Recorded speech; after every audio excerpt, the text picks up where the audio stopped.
So I guess you're wondering why I've called you all here today. So I've recently started to believe, by the way, congratulations to Eric and the Google team on eliminating the password field. I think that's a really great start. And as those of you who have been following things that I've written and said for a number of years probably already have guessed, I think getting rid of the password field is only a great start. Now all we have to do is get rid of everything else he showed you to make the logon process completely invisible. But actually, I'm going to, through the course of the presentation, amend that because it shouldn't be completely invisible to everybody. And as I've been thinking about this for about the last year, I've started to believe that we are making a fundamental mistake about the way we design authentication systems. And let's see, is my clicker working?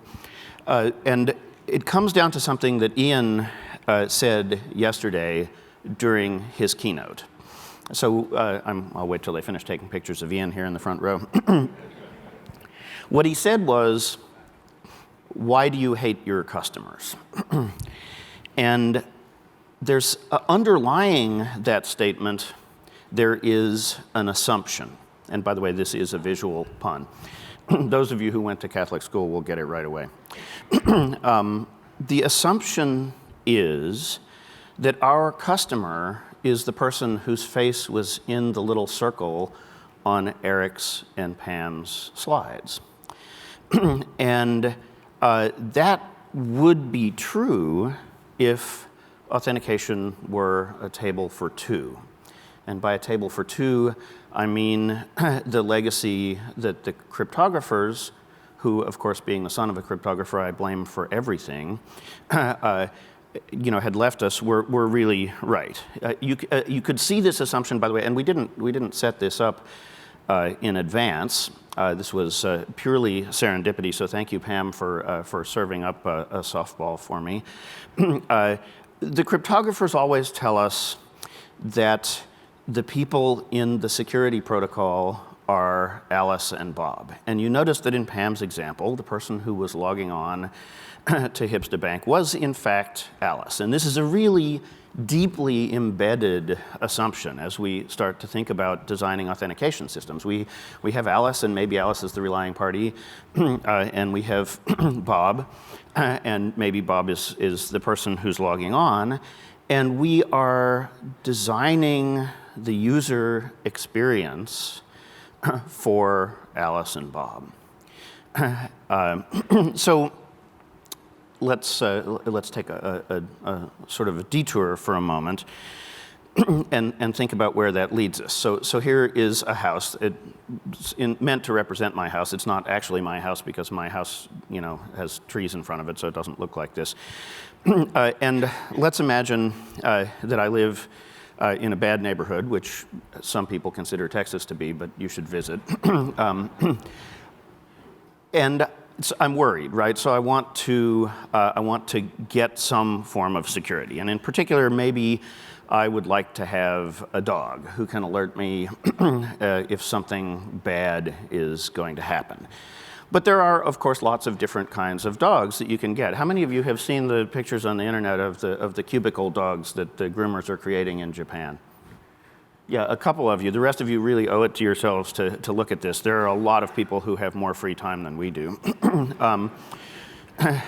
So I could get a police dog, and a police dog is trained to bark only if something bad is going on. They don't bark, for their trainers or anything. They bark for the bad guys.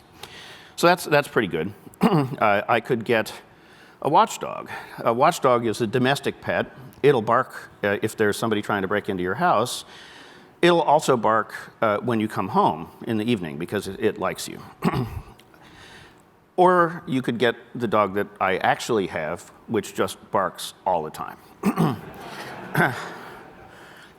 So the lesson for authentication here is Eric is trying to get us from my dog to the watchdog, right? And so the security interface that is barking all the time. It's like, oh, log in. Oh, do this, do that. Here, enter an OTP.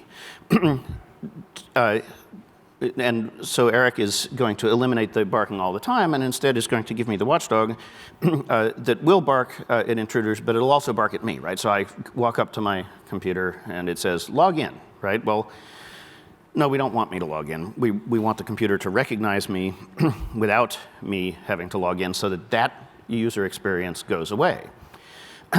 But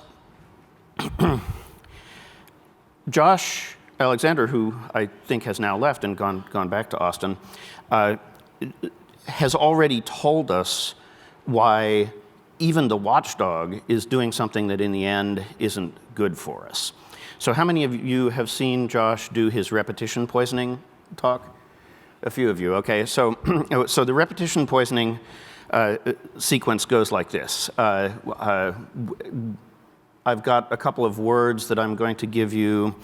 A shirt that's made out of a fabric that is spun by silkworms is made out of silk, yes, right. Someone who is trying to defraud you by confusing you is trying to bilk you. And what does a cow drink? Good.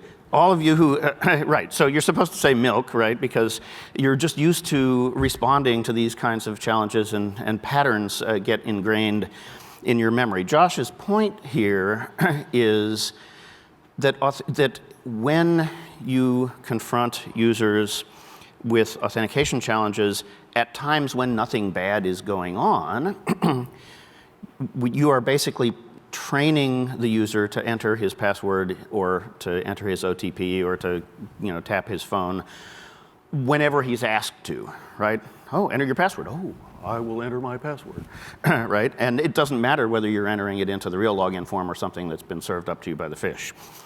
And security systems today are pretty bad about the sort of Chicken Little syndrome, right? They're constantly saying, oh, you need to re-authenticate. Oh, that one wasn't good enough. Now that you've already given me your password, why don't you give me an OTP? Why don't you give me a PIN? Why don't you give me your mother's maiden name, et cetera, et cetera. But if you believe Josh, the right number of times to alert the real user, the actual account holder, Alice or Bob, is 0. Unless there's somebody else at the table. And of course, the cryptographers have already given us, one of our own here, Eve. Eve, in cryptographer speak, is named Eve because she's evil. Is Eve in here someplace? Oh yeah, there she is. I can neither confirm nor deny. And really, the time when a security system should be saying something to Bob is not when Bob and Alice are sitting at the table, because they already know each other and nothing bad is happening. The time when the security system should be saying something to Bob is when Eve is sitting at the table too, because Eve is trying to pick Bob's pocket and get his password and what have you. So the one point that I really want you to bring home from this today is that we're designing the user experience for the wrong person, okay? Our customer is not Alice and Bob. Our customer as authentication providers is Eve. Eve is the one who really needs to have the experience that delivers all of the value of the authentication system. So I would revise Ian's question and ask, why don't you hate your customers, right? The people who are your customers as authentication providers, the authentication system shouldn't ever talk, I'm Bob, right? It's my account. It shouldn't ever talk to me. It should say, hey, welcome back. Be my guest. Eve should get a really bad experience that we're designing to be bad for her on purpose. So so think for a minute about how you do that. So once again, here's my house. Let's say that I have a key to my house in addition to the useless dog, because the dog barks all the time, so I guess I need to lock the house, right? So here's the key, and now I want to get up at 3:30 in the morning to fly to San Francisco, and my wife is coming in from New Orleans, and I have to leave a key. So I'm going to leave the key. Where am I going to leave the key? Well, a lot of people do this. Is that a good place to leave the key? A lot of people don't do this, but it's equally dumb, right? If you put a safe on your porch, it's not going to take the world's most brilliant thief to figure out that the key might be there. And so the thief will attack the safe. So what people usually do these days is they go to, the Signals catalog or something like that, and they buy a designer rock, which looks like a rock, but it has a little slot for a key in it. So I guess it's a little bit embarrassing, but how many of you have ever spent more than, let's say, 2 minutes looking for the rock that has your actual key in it in your own garden? Because I've done that. So it works pretty well. So the really good thing about it is that if you're not sort of specifically looking for this sort of thing, you don't even necessarily know it's there. So how do we design the front of the house in security systems? It looks like this. Actually, now it has one fewer field. Thank you. But still, even with one fewer field, what this interface really says is attack here. Okay, this is what all of the goodies are behind. So you should try to figure out what kind of a thing goes into that field or the field behind it, and you should get that piece of information by phishing or some other mechanism. And sometimes, we have other interfaces which are equally great, right? So answer your security question. So I already told you, I think yesterday, that I have no idea what my favorite movie is. I do know what my mother's maiden name is. By the way, there's an assumption behind this question too, right? Namely that my mother isn't a bad guy.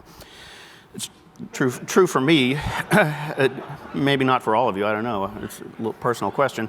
But what that field right there says, your answer is steal this book, where the book is actually the public records of the county where you were born. So again, this is a roadmap for the bad guys about how to attack the system. And not only how, but when and where to attack the system. So there's this path that's paved right up to the front door. It's like, here's the front door, here's what you have to steal or synthesize in order to get into the system. This is not the kind of experience we should be designing for the enemy, right? This is, why don't you hate your customer, right? If you want to go up to my house and you're a bad guy, I don't want you to have the paved path. I want you to have the minefield, right? And you should be very nervous as you approach the door. The tiny, constantly barking dog doesn't make people as nervous as they need to be.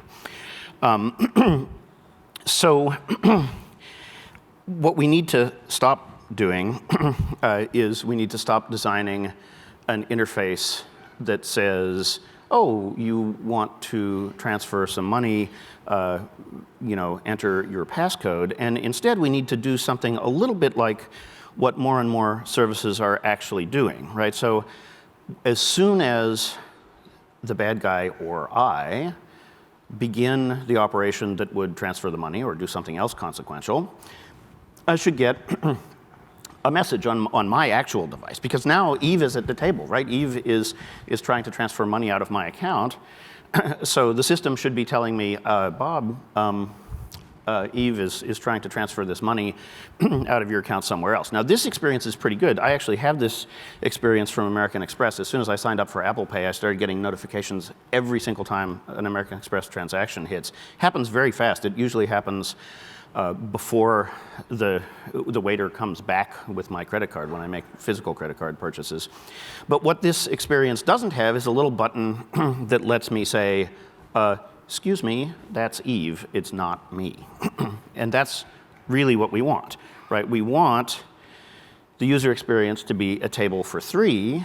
We want me to have an experience that I can notice only when something bad is going on. And we want Eve to have a terrible experience all the time. So the three parties at the table for three are the relying party, the account holder, and actually, importantly, and usually not the case today, especially Eve.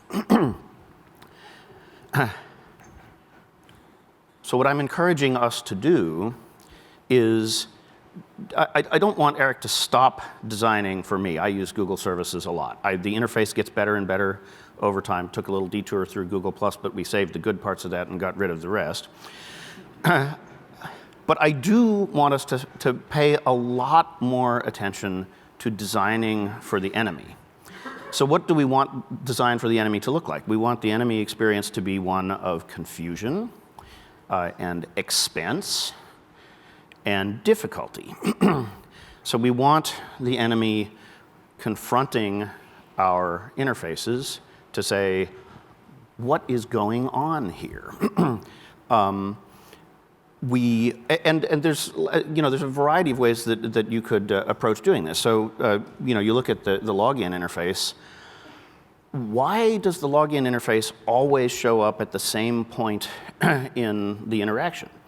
Why doesn't it move around in time so that it's hard to tell whether you are, if you're the bad guy, whether this is when you're supposed to use whatever credential you've stolen? Why does it always say attack here? Why isn't it something that the user initiates and has to pick out of a menu of plausible options? Why, when you use a stolen credential, which is something that increasingly we can see and react to, does the system say, I'm sorry, your password wasn't valid? Why doesn't it say, oh, welcome to your extremely convincing simulated fake account. Please continue to attack and waste your time until you get tired of it or realize that realize that you have taken the red pill, right, and that you're running around in somebody else's reality and go away and try again.